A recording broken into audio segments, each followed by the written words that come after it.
तो मूवी के स्टार्ट में हम एक लड़की विक्टर को देखते हैं जो कि अपनी नींद से जागता है। लेकिन यहाँ पर अजीब बात ये होती है कि उसे नींद से जागने के बाद कुछ भी याद नहीं आ रहा होता। उसे ये तक याद नहीं होता कि उसके रूम में जो चीजें ऑर्गेनाइज्ड हैं वो किसने की और क्यों की। उसके सामने एक बोर्ड पर कुछ स्केचेस बने होते हैं। ऐसे लग रहा होता है जैसे वो किसी सिटी का मॉडल है, लेकिन इसके बारे में भी उसे कुछ भी याद नहीं होता। तभी उसके रूम की छत यानी रूफ ब्लैक होने लगती है। उसके रूम का पूरा स्ट्रक्चर बदलने लगता है। वो घबरा जाता है और यहाँ से बाहर निकल आता है, लेकिन बाहर आते भी देखता है कि सब चीजें बदली हुई हैं। कोई भी चीज वैसे नहीं है जैसी होनी चाहिए। वहाँ की बिल्डिंग्स हवा में उड़ रही होती हैं, स्टिल होती हैं, ऐसे जैसे ग्रेविटी बिल्डिंग्स के लिए खत्म हो गई हो। तभी उसके पास से कुछ लोग गुजरने लगते हैं। वो भी काफी अजीब लग रहे थे। किसी का सर नहीं था, किसी का बाजू नहीं था और कुछ की बॉडीज में तो होल्स भी थे, लेकिन फिर भी वो बिल्कुल ठीक ठाक चल रहे थे। विक्टर को कुछ समझ नहीं आ रहा होता। इससे पहले कि वो कुछ एनालाइज कर पाता, उसके सामने ब्लैक शैडो आता है। वो विक्टर को मारने ही वाला होता है। तभी 3 लोग आते हैं और उसे बचा लेते हैं, जिसमें से 2 आदमी होते हैं और एक लड़की। वो तीनों विक्टर की जान बचा लेते हैं, लेकिन वो ब्लैक शैडो अभी भी इनके पीछे होता है। ये तीनों कंटिन्यूअसली भाग रहे होते हैं, लेकिन भागते भागते एक ऐसी जगह पर आ जाते हैं जहाँ पर रास्ता खत्म हो जाता है। उससे आगे जाने की जगह ही नहीं होती। तो विक्टर काफी डर जाता है कि वो यहाँ से आगे कैसे जाएगा। तो वो तीनों लोग उससे कहते हैं कि तुम यहाँ से जंप लगा दो, कुछ भी नहीं होगा। लेकिन विक्टर डर रहा होता है और ऐसा नहीं करता। उन तीनों में से एक विक्टर को धक्का देता है तो वो एक मार्केट में जाकर गिरता है। वो स्लाइड करते हुए वहाँ पर पहुँचता है और उसके पीछे पीछे वही तीनों लोग भी। अब अजीब बात ये होती है कि वो ब्लैक शैडो भी इनके पीछे यहाँ तक आ चुका था। विक्टर को कुछ समझ नहीं आ रहा होता कि आखिर वो इनके पीछे क्यों है। वो ब्लैक शैडो इनकी जान लेने वाला था कि तभी उन 3 लोगों में से एक इंसान अपनी जान को कुर्बान कर देता है। अब सिर्फ उनमें से एक लड़का और एक लड़की बचते हैं जो कि अभी भी विक्टर के साथ ही होते हैं। अब विक्टर उस लड़की के साथ साथ चल रहा होता है तो वो उस लड़की से पूछता है कि आखिर तुम कौन हो और मैं इस दुनिया में क्या कर रहा हूँ। कौन सी जगह है जिसके बारे में मैंने आज तक नहीं सुना न देखा। तो वो लड़की जिसका नाम फ्लाई होता है वो विक्टर को बताती है कि ये वो दुनिया है जहाँ पर लोग कोमा की बात आते हैं। तो बेसिकली तुम इस वक्त कोमा में हो और ये वो दुनिया है जहाँ पर सारे लोग उनकी मेमोरीज हैं। तो विक्टर उसे पूछता है लेकिन ये दुनिया इतनी अजीब क्यों है। तो फ्लाई उसे बताती है कि जरूरी नहीं, लोगों की मेमोरीज बाकी भी हों। कुछ लोग कोमा में जाने के बाद सब कुछ भूलने लगते हैं, उनको इल्यूशंस आते हैं। ये दुनिया बस उसी का मिक्सचर है, इसीलिए ऐसी दिखती है। फिर फ्लाई उसे अपना घर भी दिखाती है जो कि आसमान पर होता है। वो एक अजीब सी बिल्डिंग थी। फिर वो एक पुरानी सी बस में जाते हैं और फ्लाई के घर में पहुंच जाते हैं, जहाँ पर विक्टर फ्लाई से उसी ब्लैक शैडो के बारे में पूछता है। तो फ्लाई उसे बहुत ही हैरान कर देने वाली बात बताती है कि अगर कोई इंसान कोमा में मर जाता है तो वो इस दुनिया में ब्लैक शैडो की फॉर्म में आता है। तो ये बात सुन के विक्टर को काफी हैरानी होती है। तो फ्लाई उसे कहती है अच्छा बस करो, आओ मैं तुम्हें तुम्हारा रूम दिखाती हूँ। अब वो लोग विक्टर के नए रूम में जाते हैं। उसे ये भी बताती है कि जो ड्रीम्स तुम कोमा में देखोगे वो यहाँ पर असली फॉर्म में आ जाएंगे। तो विक्टर ख्वाब में देखता है कि उसका कार एक्सीडेंट हुआ है और जब उसकी आंख खुलती है तो वो देखता है कि उसके रूम में भी वही कार है और वो खुद भी अंदर जख्मी हालत में पड़ा हुआ है। फिर वहाँ पर फ्लाई का वो साथी आता है जिसने मिलकर विक्टर की जान बचाई होती है। तो वो विक्टर को देख के कहता है वाह भाई, तुम्हारा यहाँ वाला घर तो काफी प्यारा है और मुझे तुम्हें देख के लग रहा है जैसे तुम्हें काफी पावर्स हो सकती हैं। तो आओ मैं तुम्हें बताता हूँ कि किस तरह से इनको बाहर निकालना है और इनको यूज कैसे करना है। बस इसके लिए हर इंसान को कुछ न कुछ टेस्ट देना पड़ता है। इसके बाद ही वहाँ पर एक रोबोटिक मशीन आती है कि विक्टर को गिरा देती है, उसे तंग करने लगती। तो भी विक्टर को उसकी पावर्स याद ही नहीं आ रही होती। तो वो आदमी विक्टर से पूछता है कि अच्छा ये बताओ कि कोमा से पहले जब तुम अपनी जिंदगी में थे तो क्या काम किया करते थे। तो विक्टर उसे बताता है कि मैं आर्किटेक्ट था।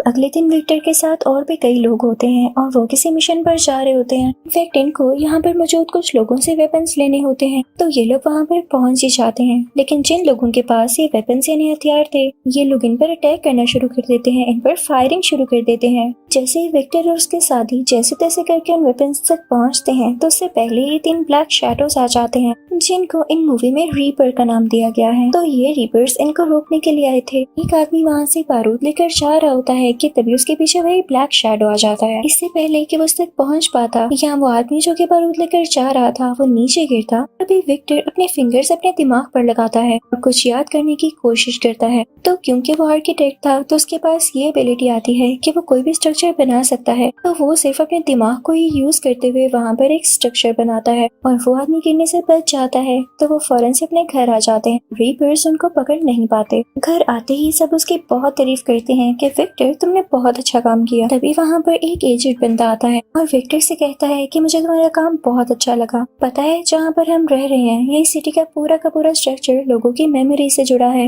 लेकिन हमने आज तक ऐसा इंसान नहीं देखा जो कि खुद से अपने दिमाग की पावर्स को यूज करते हुए कोई नया स्ट्रक्चर बना सकता है। तो क्यों ना तुम हम सब के लिए एक नया शहर बनाओ जिसके आर्किटेक्चर का ख्याल तुम खुद ही रखोगे, और ख्याल रहे कि वो शहर ऐसा हो जहाँ पर वो ब्लैक शैडो यानी रीपर्स आ ही ना सके। तो विक्टर कहता है कि हाँ क्यों नहीं, मैं पूरी कोशिश करूंगा। अगली सुबह होते ही वो सब उस तरफ पहुंचने लगते हैं जहाँ पर उन्होंने एक नई सिटी बनानी थी, लेकिन इससे पहले कि वो अपना कोई भी काम शुरू कर पाते वहाँ पर रीपर्स आ जाते हैं। वो रीपर्स उन पर हमला करने लगते हैं। सब काफी हैरान होते हैं कि रीपर्स को कैसे पता चला कि हम इस तरफ आ रहे थे, हम तो बहुत एहतियात के साथ आए। तभी वहाँ पर फ्लाई का साथ ही आता है। वो विक्टर की बॉडी से एक ट्रैकिंग डिवाइस निकालता है और कहता है बस इसी को ट्रैक करते करते रीपर्स यहाँ तक पहुँचे। तो सब उससे कहते हैं तुमने ये विक्टर की बॉडी में लगाया। तो वो कहता है नहीं, मैं क्यों लगाऊंगा। वो हाथ ऊपर कर लेता है और एक आदमी की तरफ इशारा करते हुए कहता है कि इसने की हो, लेकिन साथ ही वो आदमी उसे शूट कर देता है। तो वो नहीं बच पाता और वहीं पर मारा जाता है। इस दुनिया का ये भी रूल होता है कि जो कोई इस दुनिया में भी मारा जाएगा वो भी रीपर में बदल जाएगा। तो सब लोग वहाँ से चले जाते हैं ये सोचते हुए कि अगर जल्द ये रीपर बन गया तो हमारे लिए नुकसान भी बन जाएगा। बाकी सब वहाँ से निकलने लगते हैं। लोग अपनी गाड़ी तक जाना चाह रहे होते हैं ताकि वहाँ से होते हुए घर तक चले जाएं, लेकिन इनके करीब रीपर्स होते हैं। तो विक्टर कोशिश करने लगता है कि अपना दिमाग यूज करते हुए कोई स्ट्रक्चर बना दे, लेकिन ऐसा नहीं कर पाता। वो जख्मी होता है और थका हुआ भी होता है, तो वो वहीं पर बेहोश हो जाता है। लेकिन जब उसकी आंख खुलती है तो वो असली दुनिया में होता है और हॉस्पिटल में होता है। यहाँ पर उसे फ्लैशबैक आने लगते हैं उसी लड़की फ्लाई के, जो कि असली दुनिया में उसकी बेस्ट फ्रेंड थी, लेकिन कोमा की दुनिया में इनको कुछ भी याद नहीं होता क्योंकि इनकी कुछ मेमोरीज कोमा की वजह से जा चुकी थी। तो विक्टर को याद आता है कि ये फ्लाई के साथ ही हॉस्पिटल आया था, लेकिन फ्लाई को अंदर आने नहीं दिया गया। विक्टर अकेला ही हॉस्पिटल के अंदर गया था। तो यहाँ पर इसे एक आदमी मिलता है। ये तो वही आदमी था जो कोमा की दुनिया में इन सब का लीडर था और सबसे पहले कोमा की दुनिया में आया। तो वो विक्टर से कहता है कि मैंने कुछ एक्सपेरिमेंट्स किए हैं और मैं जानता हूँ कि हमारे दिमाग में जरूर कुछ न कुछ ऐसा है जो कि नया जनरेट कर सकता है। हम चाहें तो अपनी पसंद की दुनिया में रह सकते हैं, उसको फील कर सकते हैं और यकीन जानो वहाँ हम ज्यादा खुश रह सकते हैं। वो विक्टर से और भी कुछ कहता है कि मुझे तुम्हारी जरूरत है, तुम्हें मेरे प्रोजेक्ट में पार्टिसिपेट करना होगा। पता है हम अपनी नई दुनिया कब बना सकते हैं, जब हम कोमा में हों, और मुझे इसके लिए तुम्हें कोमा में भेजना होगा, लेकिन यकीन जानो इसका हमें बहुत फायदा होने वाला है। तो विक्टर कहता है कि हरगिज़ नहीं। विक्टर उनको डराने के लिए उनकी तरफ गन करता है। वहाँ से बाहर भाग आता है। उसकी दोस्त फ्लाई बाहर उसका वेट कर रही होती है। विक्टर फौरन से गाड़ी में बैठता है और फ्लाई तेजी से गाड़ी चलाने लगती है, लेकिन थोड़ा आगे जाते ही उनकी टक्कर एक ट्रक से होती है और दोनों बेहोश हो जाते हैं। ये वही सीन था जो कि विक्टर को ख्वाब में आया करता था। ये दोनों इतने ज्यादा जख्मी और बेहोश होते हैं कि वही बूढ़ा आदमी आकर इनको पकड़ लेता है और अपने प्रोजेक्ट के लिए यूज कर लेता है। वो इन दोनों को कोमा में भेज देता है, लेकिन इससे पहले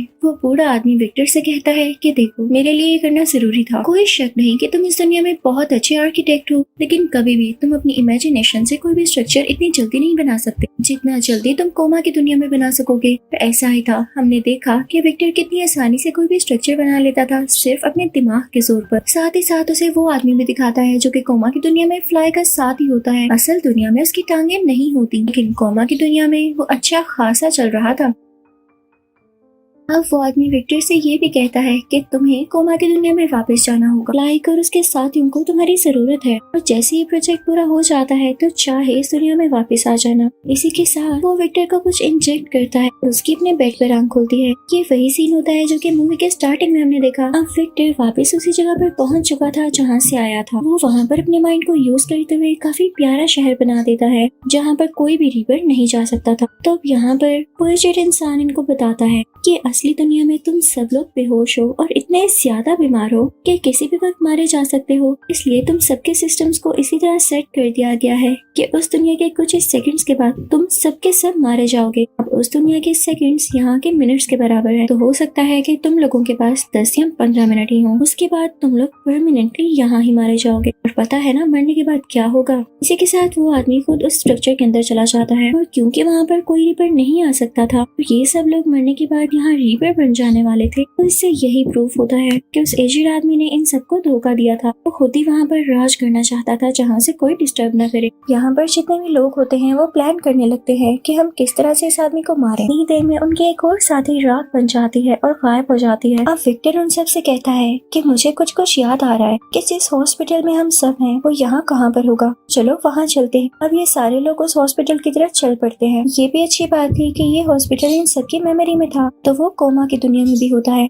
ये लोग हॉस्पिटल के अंदर जाते हैं लेकिन इनको वो रूम याद नहीं आ रहा होता जिसके अंदर ये बेहोश पड़े हैं। अब विक्टर याद करने की कोशिश तो करता है तो उसे अपने रूम का हल्का सा स्ट्रक्चर याद आ जाता है, लेकिन इससे पहले ही उसका एक और साथी राख बनकर गायब हो जाता है। अब सिर्फ विक्टर और फ्लाई ही बचे थे। वो लोग उस रूम की तरफ जाने लगते हैं लेकिन तभी वहाँ पर वो एजेड और इविल आदमी आ जाता है जो कि उनको अपना स्ट्रक्चर बनाकर रोकने लगता है। तभी वहाँ पर एक रीपर आता है। वो उस आदमी के इर्द गिर्द लिपट जाता है। ये रीपर कोई और नहीं बल्कि फ्लाई का वही साथी होता है जिसने शुरू में फ्लाई और एक और आदमी के साथ मिलकर विक्टर की जान बचाई थी। यहाँ पर वो एजेड आदमी मारा जा चुका था। विक्टर और फ्लाई स्ट्रक्चर की तरफ बढ़ने लगते हैं और वहाँ जाते ही विक्टर के उसी रूम में पहुँच जाते हैं तो इनकी आंख अपनी असली दुनिया में खुलती है। अब असली दुनिया में हम देखते हैं कि विक्टर और फ्लाई में काफी अच्छी दोस्ती हो जाती है। विक्टर दोबारा से आर्किटेक्चर का काम शुरू कर लेता है लेकिन यहाँ पर उसे ज्यादा अर्निंग नहीं हो रही थी। तभी उस एजेड आदमी की उसे ऑफर आती है, यानी वो उस दुनिया में मरने के बावजूद भी यहाँ पर नहीं मरा था, वो यहाँ पर वापस आ चुका था। ये जाहिर है ये प्रोजेक्ट भी उसी ने बनाया तो उसे सारे तरीके पता होंगे। वो विक्टर से कहता है कि तुम दोबारा से कोमा की दुनिया में जाकर चाहो तो स्ट्रक्चर बना सकते हो, ये तुम पर है। तो विक्टर हाथ को जोर से बंद कर लेता है और सोचता है कि क्या मैं जाऊँ या ना। इसी के साथ ही मूवी खत्म हो जाती है। Thank you for watching.